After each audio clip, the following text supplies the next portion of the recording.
गिरीश महाजनांनी माझ्या भाच्याला खोट्या गुन्ह्यात अडकवलं, एकनाथ खडसेंचा गंभीर आरोप आहे। राज्याचे माजी मंत्री एकनाथ खडसे यांनी मंत्री गिरीश महाजन यांच्यावर हा आरोप केलेला आहे। खडसे यांनी म्हटलंय की गिरीश महाजन यांनी आपल्या सख्या भाच्याला खोट्या गुन्ह्यात अडकवलेलं आहे। गिरीश महाजन यांनी आपल्या भाच्याला गुन्ह्यात अडकवलं असा आरोप करतायत खडसे, ज्यामुळे त्याला विनाकारण 7 वर्ष कारागृहात राहावी लागली असा आरोप खडसेंनी केलाय। यावर महाजनांनी देखील पलटवार केलाय। पाहूया हे वार पलटवार।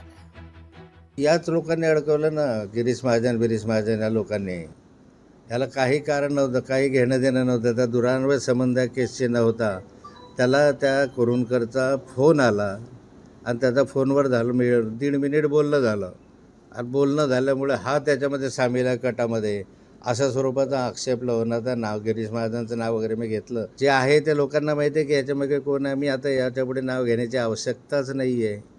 सर्वसाधारण जनतेला मी बोलतो आहे ते समजतं आणि त्यामुळे विनाकारण त्याच्या आयुष्याचे 7 वर्ष घालवले आणि तो निर्दोष सोडला। न्यायालयाने सुद्धा तपास अधिकाऱ्यांवर ताशेरे ओढले की याचा काय संबंध आहे। काही संबंध नसताना एखाद्या माणसाच्या आयुष्याशी खेळणं हे बरोबर नाही असं न्यायालयाने ताशेरे ओढले।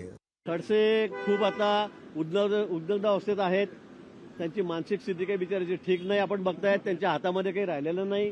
त्यांना आता कोणी निवडून देत नाही। आता त्यांच्या भाच्याने आणि कोणत्या पीआयने मिळून एका महिला पीआयचा खून केला आणि त्यामध्ये ते 6-7 वर्ष आतमध्ये होते, ते सर्वांना माहीत आहे। आता त्यांनी त्या महिला इन्स्पेक्टरचा मर्डर केला, तिला पाण्यात फेकून दिलं, हे सगळं सूर्यप्रकाशित स्वच्छ आहे। आता ते कोणी केलं काय केलं गोष्ट न्यायप्रविष्ट आहे, पण त्या केसमध्ये त्यांचा भाचा जेलमध्ये गेला, 7 वर्ष 6 वर्ष आतमध्ये राहिला।